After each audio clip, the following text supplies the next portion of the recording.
Okay, Stasia Bliss here. My dad just died 2 weeks ago, so we just went through that whole thing, and I am like in a different dimension of consciousness, so let's see where this goes. I have been exploring and remembering one of my favorite stories of all times, found in Women Who Run with the Wolves by Clarissa Pinkola Estes, PhD, The Skeleton Woman. I think this is like my life work to truly embody the truth in that story.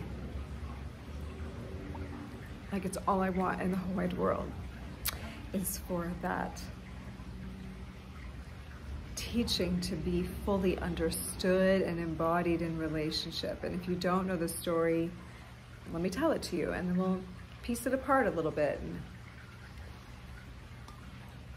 So this whole book, if you haven't read it, absolutely phenomenal, is mythic stories of the wild woman nature, right? It's showing like fairy tales and stories from throughout history that depict this wildish nature. And it's not just in a woman, though the book is speaking largely of the woman's psyche, the feminine psyche. But it's like, she at the bones, La Loba, medicine woman,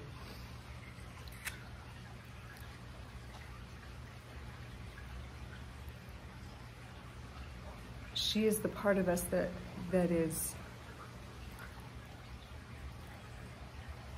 longs for us to call the soul back, like to regather the bones of ourselves, like the bones, like the structure, the natural, necessary, essential components that make up a person, like truly, not just surface or like what's zombieing around, but like what truly makes up a person, makes a person at a soul level, like the wildish howling from the other side, right? Like the grandeur, the depth of feeling.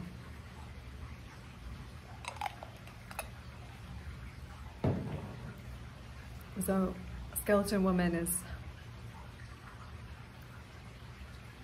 told of this daughter who has both of her hands chopped off, and she's thrown over this cliff by her father.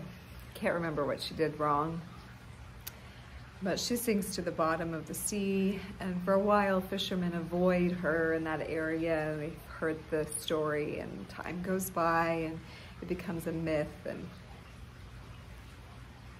a yellow butterfly just flew by. And so anyway, fishermen who haven't been, around this one in particular decides to come and fish in this area, and as all fishermen dream of catching the big fish, this fisherman too hopes to catch the fish that will feed he and his family for a long time. And already we see like the metaphor starting to unfold. Something of this wildish nature being like removed from our grasp by some like logical force, the masculine archetype, the father figure, the structure, very Saturnian archetype. And this nature is plunged to the bottom of the psyche, of the subconscious mind, the unconscious, the waters, the depth of emotion, right? And it's been avoided, maybe for like our whole life.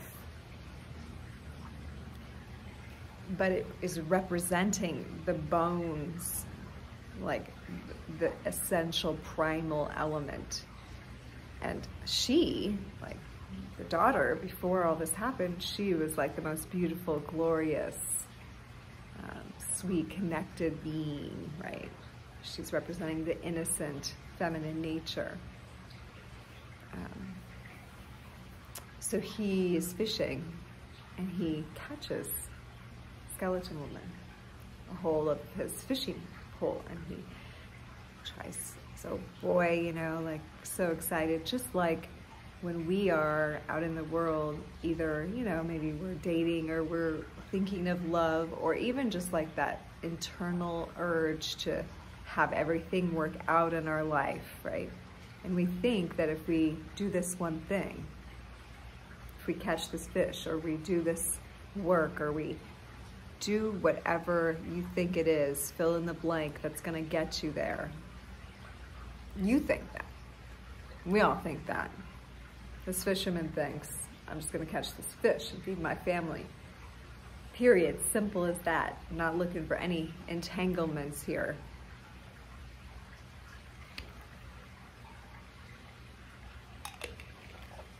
So he catches her. He reels her in, and then to his horror, he sees the bones, and it's all like, she's been down there a while, right? So limbs are entangled, and there's seaweed and all kinds of stuff.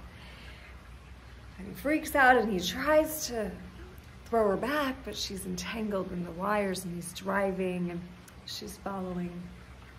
He drives all the way to shore and runs into his little dome hut. This is somewhere, and the story comes originally from Scandinavian countries, this little like dome home, sort of like on the shore.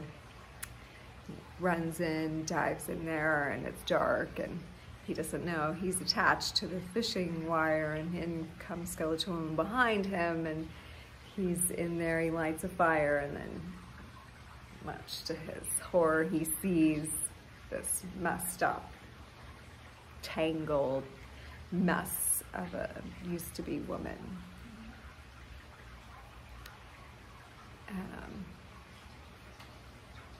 It's like when life presents you with the very nature that you seek, at a soul level, the bones, the la loba, she of the bones. The life, death, life nature is another way that this book describes it, which is, in brief, life doesn't just go on. Life goes through a series of life and death processes. Some of them are physical deaths. But always we're going through these transformative processes where some part of us has to die. Not always the whole thing, but some part of us. Even when we're growing to puberty, our child self has to die. You know, before that, we're coming out of diapers. Baby self has to die. Toddler emerges. You know, teenage self has to die. Adult emerges. Single self has to die. You know, partnership emerges, or whatever. Like, we go through these, you know, from grade to grade too. Old 5th grade self dies. New 6th grade self emerges. Pre-driver self dies. New driving self emerges. If you had a child, you know, before children, self dies and parent is born. So we're constantly going through this process. And many of us fear the death process, and we don't want it, and we want to stop right there, especially if it happens in relationship, or in our relationship to relationships. So inevitably, relationships go through a series of death processes. And if we're looking for the right relationship and we haven't found it yet, we are going through life-death processes with, you know, looking to align ourselves with the one. But if we reject that nature, like the fisherman's trying to run away from the entangled skeleton woman, what we really want is chasing us. There's a song I love, Jamie Sieber, she plays the cello. She has a poetic song called something of the trees. These are the secrets of the trees, or something like that.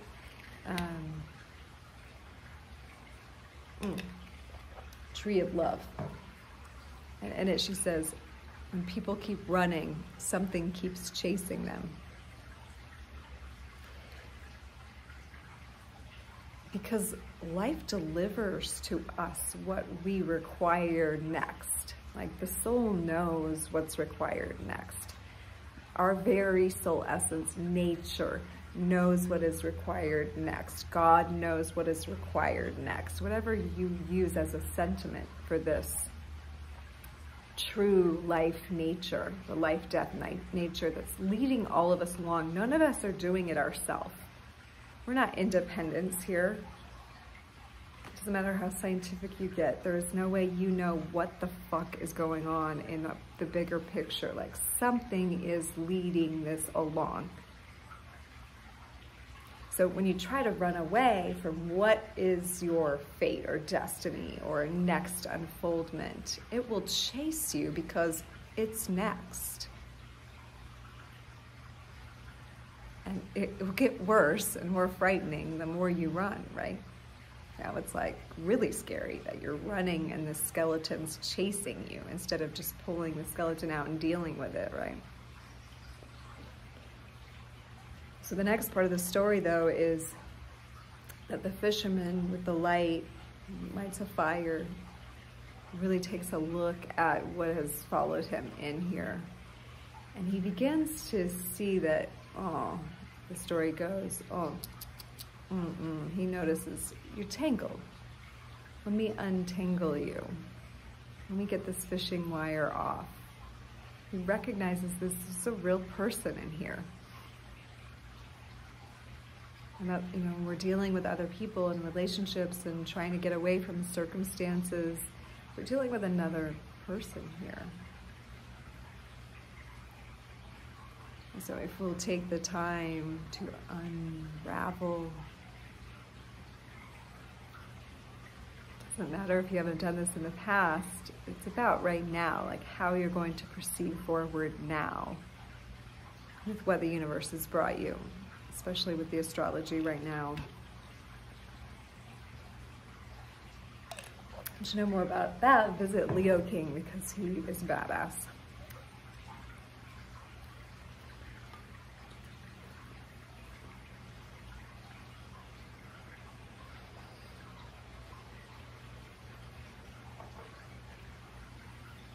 So he starts to untangle her. Pulling out seaweed.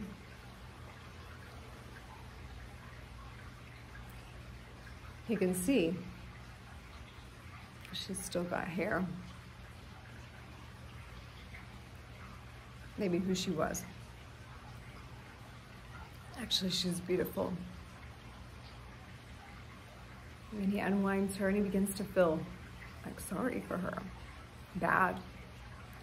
Compassion starts to well up when he really looks and sees, like, this is a woman who's been treated very poorly, obviously. She's a tangled mess.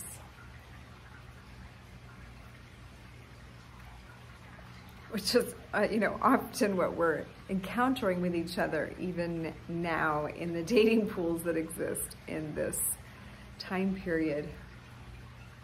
To say that about each other, they're kind of a mess. There's lots of entanglement here. And we want to run from that. We want to be alone or whatever. But there are moments for being alone, for sure. But we are here to be in relationships. I love this story because it's like, when it shows up for you, like you can't really get away. Like this nature is chasing you. And when you stop and begin to have a look, what is being brought to you, what you have reeled in, what the universe has put on your line, so to speak. He starts to see the woman. He starts to see the woman.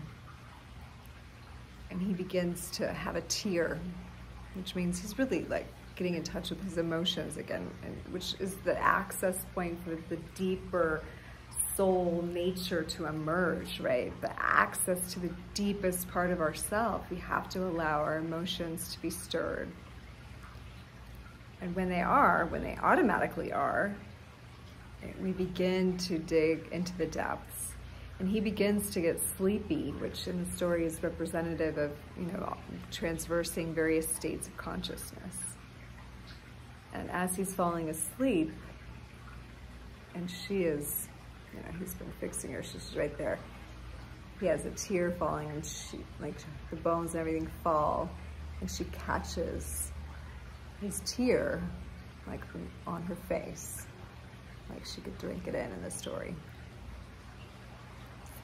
And with that, she begins to flesh out this compassion, this deep contacting of the emotional nature, begins to return the soul nature, return the fullness of what is really present there with you, like what it actually is in its aliveness. The death nature shifts to a life nature.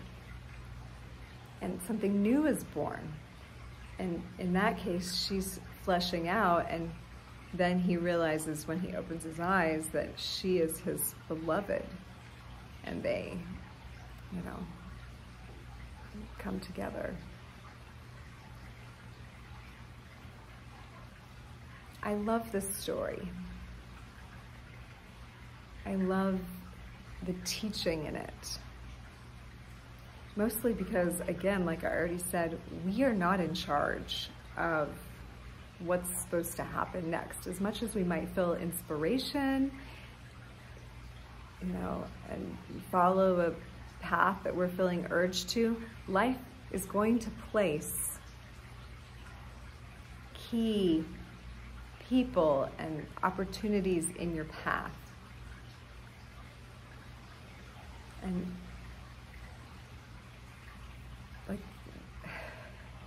it's like, when is there a right time to have a baby or get in a relationship or get married or buy a house or have a death? When is there a right time? When are we ready for these things? We're never ready. We don't dictate readiness. We'd be arrogant to think that we dictate readiness. And so this story is teaching that we don't dictate that. We don't decide when the soul nature, which we deeply crave at the deepest part of ourself, and why we're even here, why we're even alive, in my opinion, for this rediscovery of this core wild nature, and to have the experience of it in the physical body. The fates, if you will, in the Nordic tradition, the runic tradition, the Norns, she who weaves the fates, the three grandmothers of the life tree, weaving the fates, right? It's just another way of saying, there's something bigger than you, something that can see the bigger picture of your life, and understanding which threads need to go where. And we can stand there and be arrogant and be like, no way, I'm not going to do that. That's not happening. No, no, no, no, no, no, no. And then you are fighting against this life, death, life nature, or you can just surrender into it. Get the lessons, transform. Allow true feeling to come up. Be vulnerable. And allow this to take you on a beautiful journey. So I wanted this video before getting on into the next tarot card series, because the last one I did was the death card, and that was a pretty big one for me. So I had to leave a little space for that. And now is the life, death, life nature is really speaking to me, which it's only when they are friends, when they are hand in hand. There's a myth that relationship should never make you feel bad or uncomfortable or wrong. It should just be bliss. It should be happiness, There is no more beautiful a place for deep soul transformation than in the presence of another human being that can love and hold space for you during your transformations, and vice versa.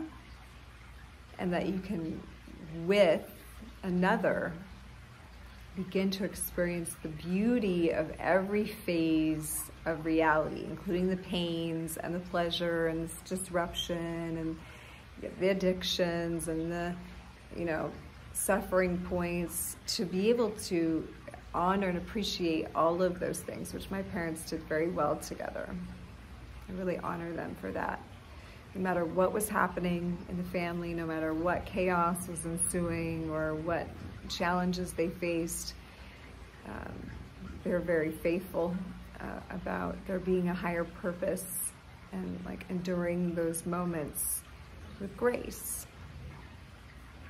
And so I think sometimes, especially if you're still single at this time, and I've been through a lot of relationships in my life, and a lot of the dissolves were because I didn't know how to be with that, or the person I was trying to be in a relationship didn't know how to be with the deep stuff and keep transforming, or it was just an unequally yoked relationship, and one was carrying more weight than the other, and it was going to stay unequally yoked. So those are probably issues that a lot of you are facing or have faced if you are have been in the dating pool. But I think part of it is due to an older imbalance in the masculine feminine energies, and assigning certain jobs or roles to the sexes, so to speak, without the invocation of the sacred divine nature in each one. Because I do kind of dig some of the traditional roles in a way.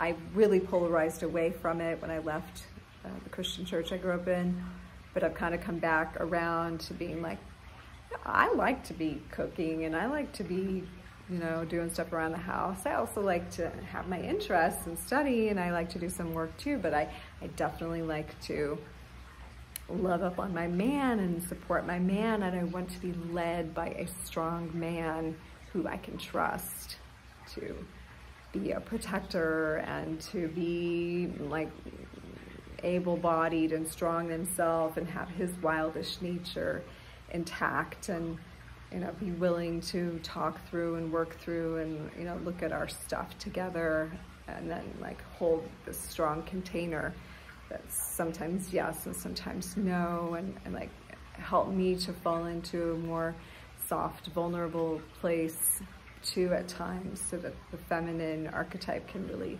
strongly come into the family. And there is something about a woman holding that energy of healing and love and grace for the home, and holding that for anyone's rage and transformation processes too. So I deeply crave that, but some of the imbalances, and I've talked about these before in other videos, but women empowerment movements, though they've been great on the one hand, they've been super detrimental on the other hand. And they're overall, women have largely emasculated men, which I hate, because masculine men are so sexy. I hate the way that many, many women have used their separation or divorce or children against the men, the fathers. Hate that. Hate it so much. If dads want to be dads, they should be dads. Bless them. And this need for a woman to be treated like a queen, that will naturally happen if you're actually being a queen. If you are queening and it is pure and humble and you're owning your shit, then your king will naturally treat you like a queen, and vice versa. If he's being king, he's holding his space correctly. He's, knowing where his place is, then she naturally wants to follow him. There's a naturalness to it, right? And that's why it's we can't really pick this thing, soul guides, right? Life guides, life, death, life, nature guides. And sometimes, especially in these days, we have a lot of initiatory relationships. And I talk about this in my conscious sexuality course. But as we're like making ourselves into spiritual beings, or we're remembering that nature, and it's like kind of out of the box and not what really religions are teaching or whatever. Like as we're remembering that spiritual nature, we sometimes have to go through initiatory relationships where one is initiating the other and one is initiating the other in certain aspects, so that we can break down the old constructs and rise up. And so a lot of those initiatory relationships can be rough, because they can actually like be breaking us down, breaking old constructs. But that's their purpose too. The purpose is to mold us into a place where we can be humble, you know, co-pilots together in life, so to speak. No one should be like reigning on over the other one. You know, it should be like coming together, equally honoring. And then, yeah, like some of the roles can easily take place. I'm not saying like men can't cook and stuff. Of course they can. I love when a guy cooks. A man. But, you know, like taking care of cars, very manly, and like putting up your tent when you go camping. Love that. Some of the dirtier work, you know, scoop up the rat. Not like I can't do these things. I do these things because I've been largely single in large chunks of my life, or dating someone far away, or something crazy, or just, again, initiatory relationships. And I think a lot of us have had those because, again, we're rewiring the collective psyche around relationship. And this story, Skeleton Woman, is such a good one. And she goes in and breaks down each section, kind of like I just did. But here's a great little paragraph. The fisherman thinks he's pursuing simple nourishment and nurture, when in fact he's bringing up the entire elemental feminine nature, the neglected life, death, life nature. It cannot be overlooked. So for wherever new life begins, the death queen shows up. And when this occurs, at least for the moment, people pay rapt and fearful attention. It's like sometimes lovers begin this way at the beginning of a relationship. They're only fishing for a little excitement or a little help me make it through the night, antidepressant, without realizing they unwittingly enter a part of their own and the other person's psyche in which Skeleton Woman resides. And while their egos may be fishing for fun, the psychic space is sacred ground for Skeleton Woman. And if we troll these waters, you say that again, entering into union with somebody, especially someone you could really vibe with, is trolling the grounds of Skeleton Woman, the sacred grounds of the life, death, life nature, who will catch you on its hook because you want it to. Deep down inside, your ego may not want to. Your ego may want to be like, I'm good by myself. But in your heart and at a soul level, not so. So, highly recommend all the stories in this book, but especially that one, that's my favorite. And somewhere on this channel, I have way back me doing Skeleton Woman, like in a big black wig, telling the story with a giant crystal rock lamp on a Halloween somewhere, so you have to look back if you want to find that.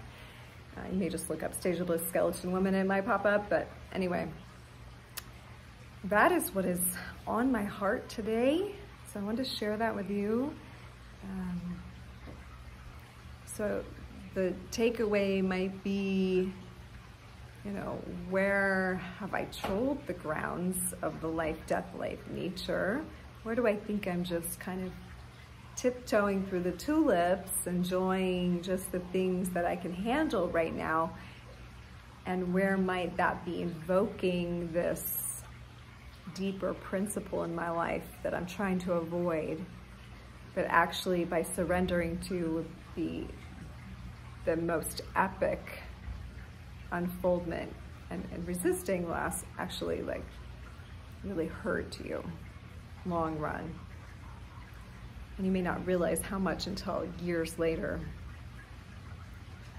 I mean, I have some moments where I definitely ran from the skeleton woman emerging in my life and relationship because it was so freaky how beautiful it looked. And I don't know why I chickened out of that, but I did. And actually regretted that choice for like 13 years. I'll just be real. And it poisoned a lot of other relationships because I knew that I should have gone with it. And I ran. So, anyway, take what resonates, leave the rest. If all of it was just like, Stasia, you're crazy, that's fine too. Thanks for staying this long, visiting my channel. If you like this video, like it, subscribe. I'm gonna start doing some videos again. I gotta get back, I gotta bring that life nature back into me after this death vibe is really like, create a big void here.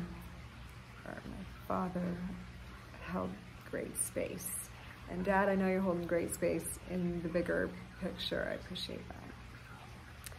Okay, I love you all. Namaste. See you again.